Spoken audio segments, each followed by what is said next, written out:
Marriage is sweet, but not always refined. We're here to talk about the good, the bad, and the ugly in marriage, and we're definitely going to laugh along the way. Because after all, marriage doesn't have to suck. That's right. I'm August. And I'm Ashleigh. And this is the Raw Sugar Podcast.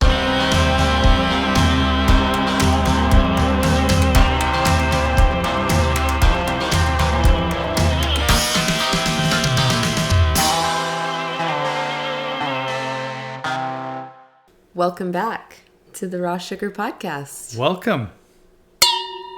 We will greet you every time with that little cheers. Yes. And you will know that we are drinking a glass of wine for all of those who are listening with their ears and not their eyes. We also have a YouTube channel for you podcast listeners. So, you know. Yeah. If you want to watch us, check us out on YouTube. Yep. But thanks for listening, regardless. Yeah, so today we are talking about what, babe?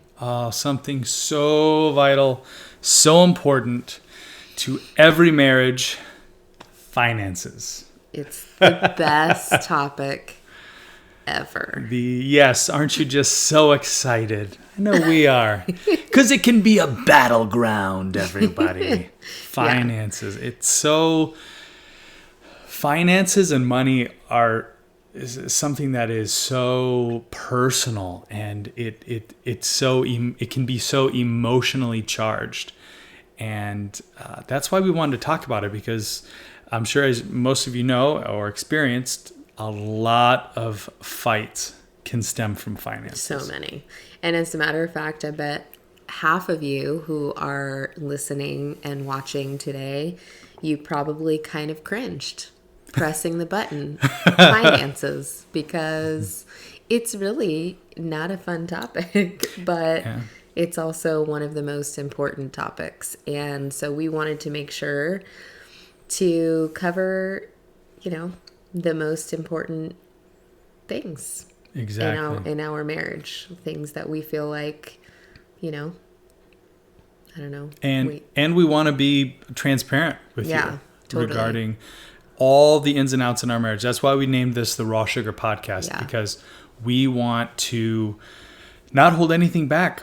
We want to give you a true window into our marriage and our life, because I'm really thankful. We have a very, very good marriage. We have a strong marriage. And it's not all sunshine and lollipops all the time. It is a lot of the time. But we've got our bad days, one day out of the year, 365. No, just kidding. However, we do want to be transparent with you and let you in. So I also wanted to just say, before we go into this topic, there is no judgment here. We are a no judgment couple. We know and recognize that there are so many different couples out there that do things for certain reasons. What we're about to talk about are things that could really alleviate any pressure that's unneeded in your relationship, and maybe, show some dark spots that you might have, maybe some blinders. And so I just want to say there's no judgment here.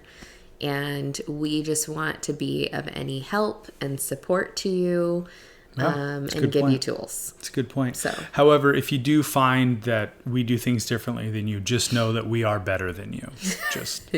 But no judgment. No judgment at all. Of course I'm kidding. Yes. So in the subject of finances and within marriage, there are how many different types of segments? I don't know what would you call it? So in my opinion, there are three types of couples. There is the couple who has separate bank accounts. And they do everything separately. So you've got your money, I've got my money. Yep.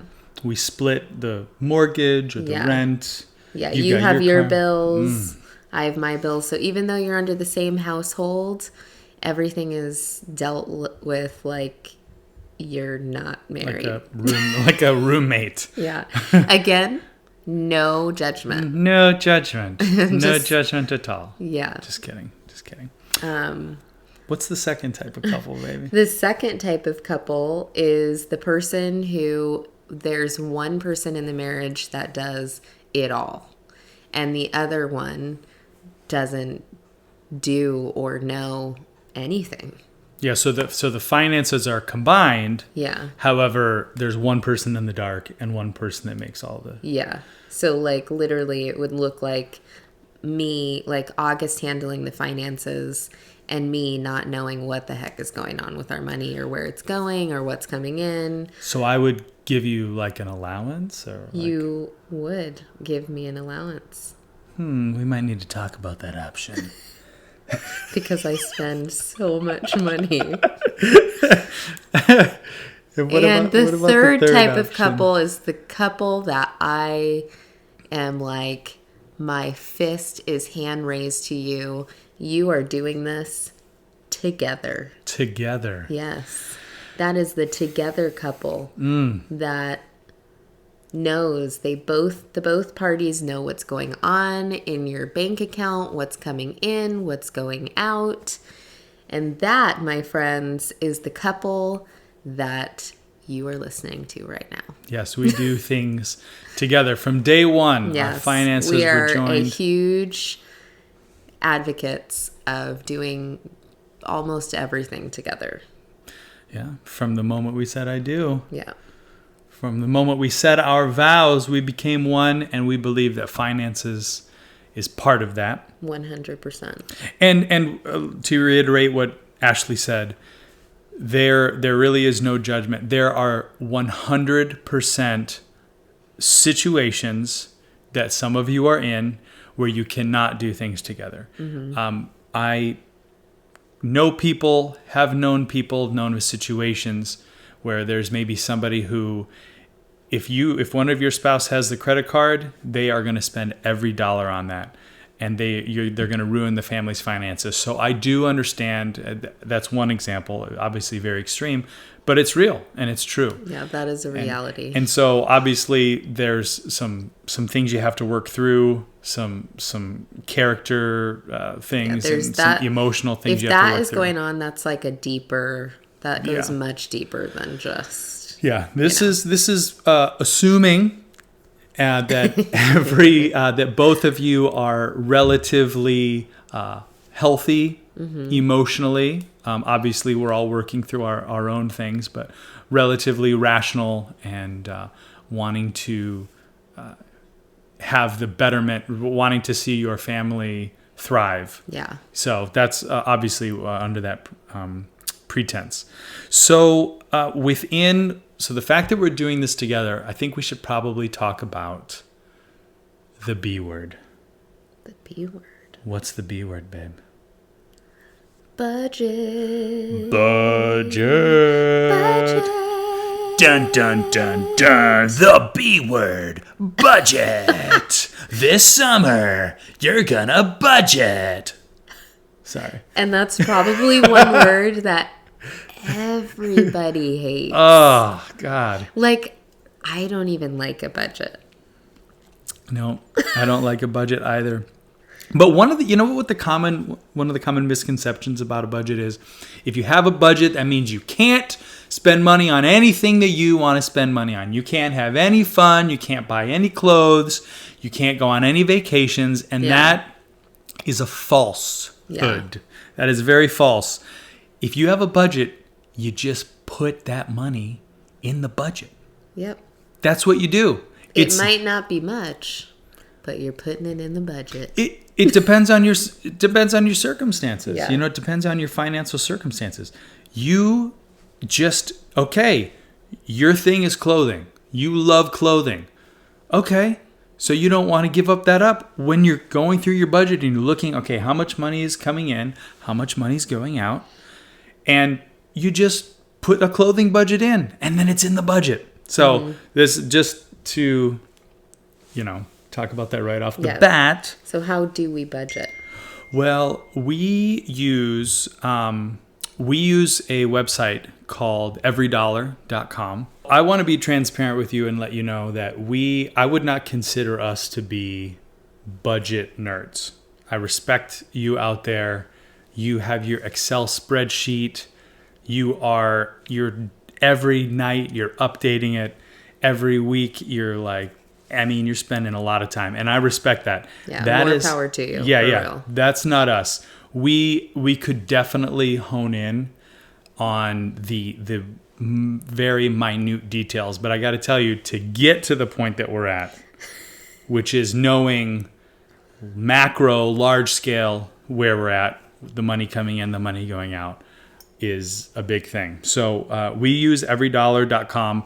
There's a lot of other people that use different apps that are on their phone, different websites. Check out Every Dollar. If it's for you, great. But really,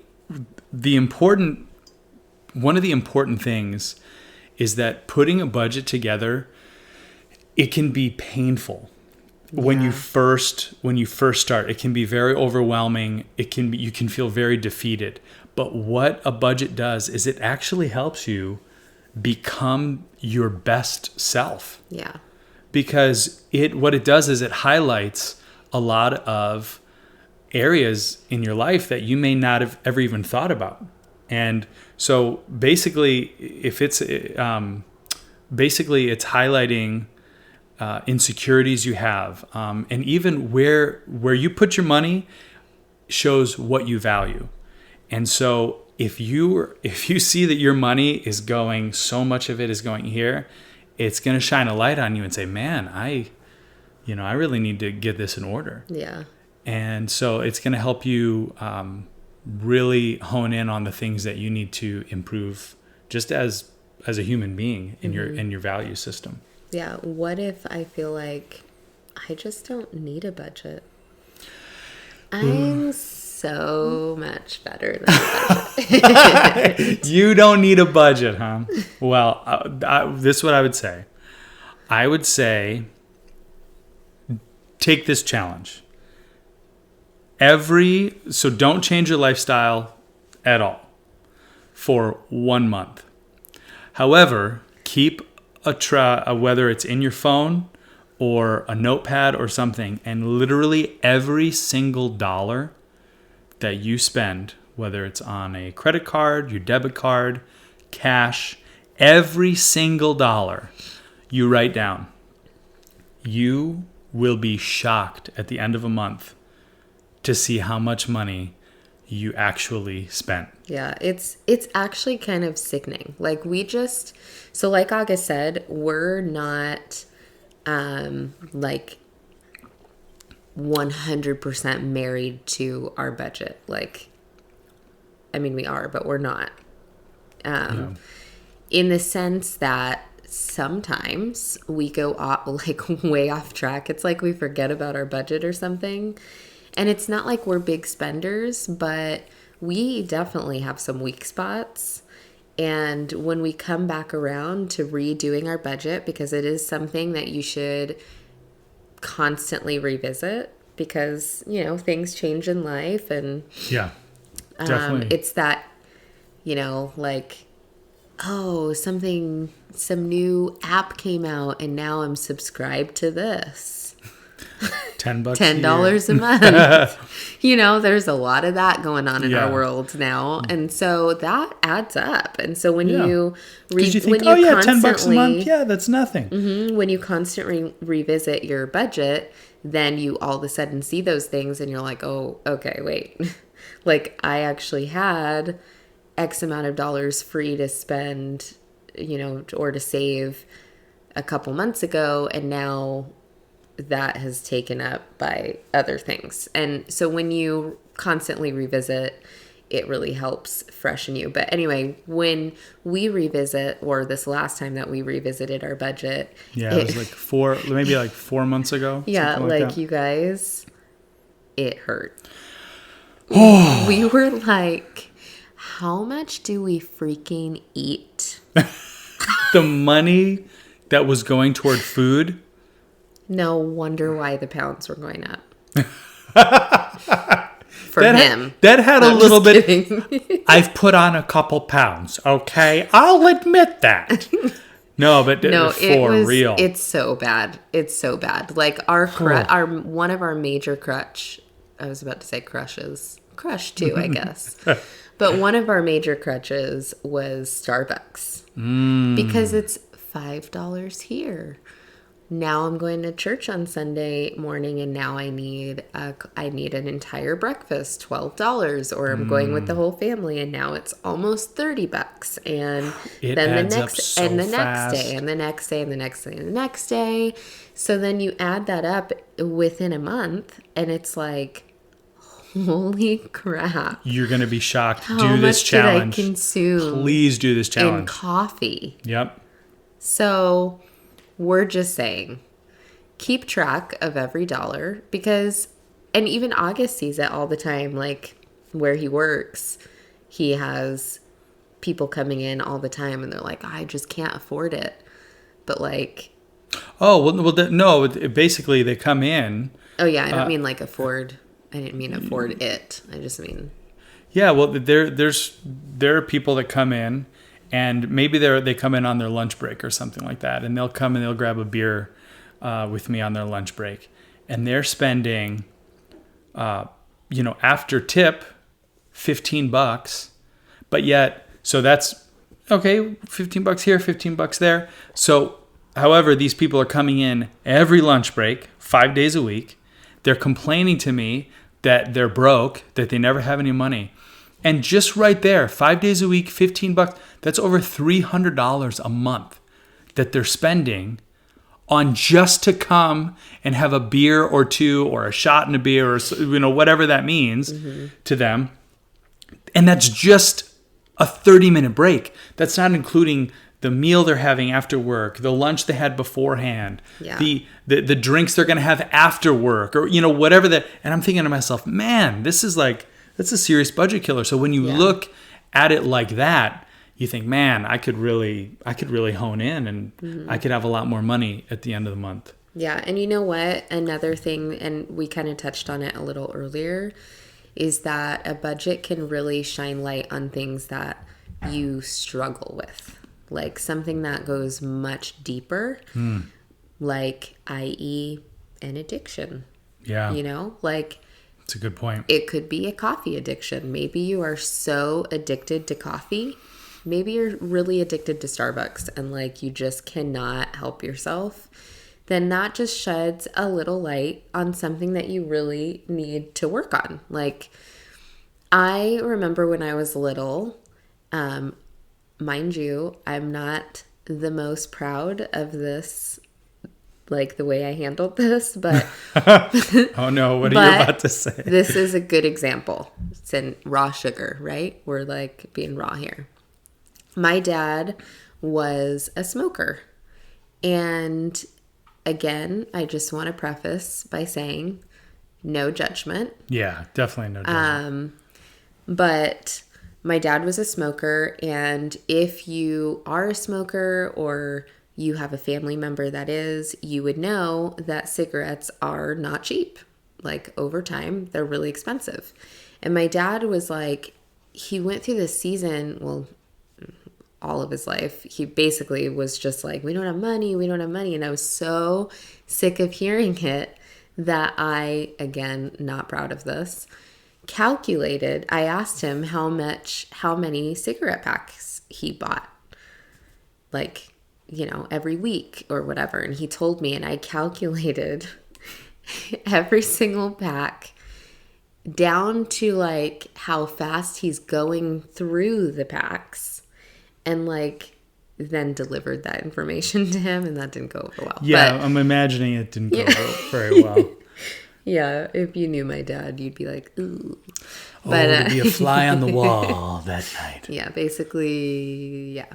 So, not a proud moment, but I'm just saying, to prove a point, it sheds, when you do a budget, it sheds light on things that you are weak in. And if you're weak in it, why are you addicted to that? Like, for us even, just the Starbucks thing. It was like, okay, do we need Starbucks? Like, does it feel like do we feel like we actually need this to the point that it's unhealthy, or can we just nix it like it's no big deal?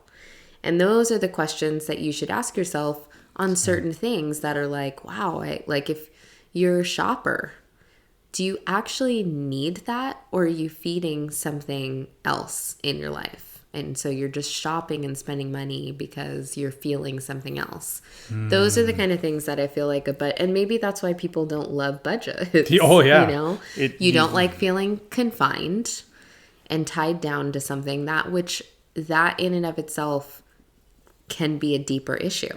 Thank you so much for watching today. If you want to see healthier, thriving marriages like we do, please like, subscribe, and share. Catch you in the next episode on the Raw Sugar Podcast.